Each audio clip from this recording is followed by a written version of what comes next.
കേരളം അല്ലെങ്കിൽ ലോകം ഇതിനു മുൻപ് കണ്ടിട്ടില്ലാത്ത അല്ലെങ്കിൽ പിന്നീട് സംഭവിക്കാത്ത ഒരു മഹാദുരന്തമായിരുന്നു സുനാമി. ആ സുനാമി ഉണ്ടായിട്ട് 19 വയസ്സാകുകയാണ്, 19 വർഷമാകുകയാണ്. 2004 ഡിസംബർ 26 നടന്ന ദുരന്തം സമ്മാനിച്ച പല നാശനഷ്ടങ്ങളും ദുരിതമൊക്കെ അതിൽ നിന്ന് കരകയറാതെ നിരവധി കുടുംബങ്ങൾ ഇപ്പോഴും തീരപ്രദേശങ്ങളിലൊക്കെ താമസിക്കുന്നുണ്ട്. 19 വർഷം എന്നത് ചെറിയൊരു കാലയളവല്ല.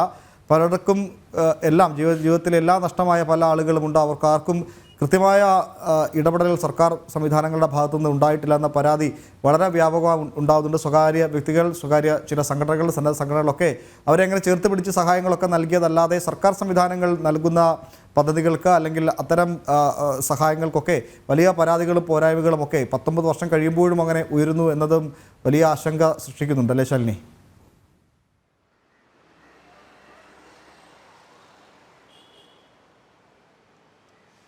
ഉമേഷ്, ഇതേപോലെ ഒരു ക്രിസ്മസിന്റെ തലേ ദിവസം അല്ലെങ്കിൽ അതിന് ക്രിസ്മസ് ആഘോഷത്തിൽ നിൽക്കുമ്പോൾ തന്നെയാണ് ആ ഒരു ദുരന്തം കേരളത്തെ വീശിയടിച്ചത്. എന്തായാലും തിരുവനന്തപുരം ഉൾപ്പെടെയുള്ള നഗരങ്ങൾ, തിരുവനന്തപുരത്തിന്റെ ചില തീരദേശ മേഖലകൾ, കൊല്ലം ജില്ലയുടെ തീരദേശ മേഖലകൾ, ആലപ്പുഴ ഉൾപ്പെടെയുള്ള മേഖലകൾ, അത് വലിയ രീതിയിലുള്ള നാശനഷ്ടങ്ങളാണ്. ഒരുപക്ഷെ ഉമേഷ് പറഞ്ഞതുപോലെ തന്നെയാണ് 19 വർഷങ്ങൾക്കിപ്പുറവും കാര്യമായിട്ടുള്ള സഹായം സംസ്ഥാന സർക്കാരിന്റെ ഭാഗത്ത് നിന്ന് ഉണ്ടായിട്ടില്ല.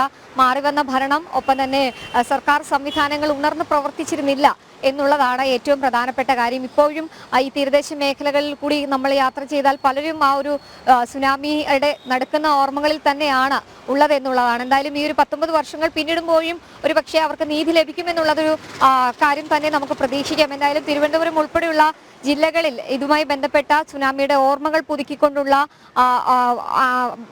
വാർഷിക നടപടികളും അല്ലെങ്കിൽ അത്തരത്തിലുള്ള ചടങ്ങുകളൊക്കെ തന്നെ നടക്കുന്നുണ്ട്. അതിൽ വിവിധ രാഷ്ട്രീയ പാർട്ടികളൊക്കെ തന്നെ പങ്കെടുക്കുന്നുണ്ട് എങ്കിൽ പോലും അവർക്ക് മതിയായിട്ടുള്ള സൗകര്യങ്ങൾ അല്ലെങ്കിൽ മതിയായിട്ടുള്ള ജീവിത സൗകര്യങ്ങൾ ഈ 19 വർഷങ്ങൾക്ക് ശേഷവും നൽകാൻ സർക്കാരിനായിട്ടില്ല എന്നുള്ളതാണ് ഏറ്റവും വീഴ്ചയായിട്ടുള്ള കാര്യം. എന്തായാലും ആ ഒരു സുനാമി ദുരന്തത്തിൽ ഏകദേശം 250-ലധികം ആളുകൾ നഷ്ടമായിരുന്നു. ആ ജീവനുകൾക്ക് നിത്യശാന്തി നേരുക എന്നുള്ളത് മാത്രമാണ് അല്ലെങ്കിൽ നമുക്ക് ഈ ഒരു ദിവസം ഇപ്പോഴും ഈ തീരദേശം സുനാമി കഴിഞ്ഞ് 19 വർഷം കഴിയുമ്പോഴും ഈ തീരദേശം നേരിടുന്ന പ്രശ്നങ്ങൾക്കൊക്കെ ശാശ്വത പരിഹാരം കാണാൻ സംസ്ഥാന സർക്കാരുകൾക്ക് കഴിയുന്നില്ല. എപ്പോഴും മത്സ്യബന്ധന തൊഴിലാളികൾ ഉൾപ്പെടെ തീരദേശത്ത് കടലിനെ ആശ്രയിച്ച് ജീവിക്കുന്ന ആളുകൾക്കൊക്കെ എപ്പോഴും വേലിയേറ്റവും കടൽ തിരക്കയറ്റവും ഒക്കെ ഇപ്പോഴും ഒരു വലിയ പ്രശ്നമായി നിൽക്കുന്നത്. ഇതൊന്നും ശാശ്വത പരിഹാരം കാണാൻ സർക്കാരിന് കഴിയുന്നില്ല. അതിന് വേണ്ട പദ്ധതികളില്ലാത്തതുകൊണ്ടോ സാങ്കേതിക വിദ്യകളില്ലാത്തതുകൊണ്ടോ ഒന്നുമല്ല, ഒരു ആർജവമുള്ള സർക്കാരൊന്നും ഈ കാര്യങ്ങൾ കാണുന്നില്ല എന്നതുകൊണ്ടാണോ?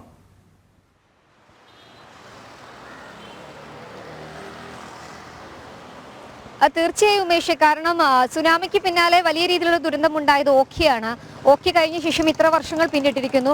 അപ്പോഴും കൃത്യമായിട്ടുള്ള നടപടികൾ സർക്കാരിന്റെ ഭാഗത്തുനിന്ന് ഉണ്ടാകുന്നില്ല. ഒരു സ്മാരകം ഉയരുക അല്ലെങ്കിൽ മരിച്ചവർക്ക് വേണ്ടിയിട്ടുള്ള നിത്യശാന്തി നേർന്നുകൊണ്ടൊരു പ്രാർത്ഥനയിൽ മാത്രമായി അത് ഒതുങ്ങുന്നുണ്ട് എന്നുള്ളതാണ് ഏറ്റവും പ്രധാനപ്പെട്ട കാര്യം. ഇപ്പോഴും തിരുവനന്തപുരം ഉൾപ്പെടെയുള്ള മേഖലകളിലെ തീരദേശ മേഖലകൾ അനുഭവിക്കുന്നത് വളരെയധികം ബുദ്ധിമുട്ടുകളുടെ കാലമാണ്. പ്രത്യേകിച്ച് ഈ ഓഖി ദുരന്തമായിക്കോട്ടെ, സുനാമി ദുരന്തമായിക്കോട്ടെ, അതൊക്കെ കഴിയുമ്പോൾ ജീവനുകൾ നഷ്ടപ്പെടാറുണ്ട്, അവരുടെ ജീവനോപാധികൾ നഷ്ടപ്പെടാറുണ്ട്. അതിലൊരു ശാശ്വത പരിഹാരം കാണാൻ സർക്കാരിനാകുന്നില്ല. എന്തായാലും കേന്ദ്ര സർക്കാരിന്റെ ഭാഗത്തു നിന്നുള്ള കൂടുതൽ കരുതൽ നടപടികൾ, ഇടപെടലുകളാണ് തീരദേശ മേഖലകളെ എന്തായാലും കുറച്ചെങ്കിലും ആശ്വാസത്തിലേക്ക് എത്തിക്കുന്നത് എന്നുള്ളതാണ് നമുക്ക് ഏറ്റവും പ്രധാനപ്പെട്ട കാര്യം. എന്തായാലും തെരഞ്ഞെടുപ്പ് അടുക്കുമ്പോൾ മാത്രം തീരദേശ മേഖലയെ പരിഗണിക്കുന്ന സംസ്ഥാന സർക്കാരുകൾ ഈ ഒരു 19 വർഷങ്ങൾ പിന്നിടുമ്പോഴെങ്കിലും സുനാമി ബാധിതരെയും ഒപ്പം തന്നെ സുനാമി ദുരന്തത്തിന്റെ ഓർമ്മകൾ പേർ ജീവിക്കുന്നവരെയും പരിഗണിക്കുമെന്ന് നമുക്ക് പ്രതീക്ഷിക്കാം. ഉമേഷ്.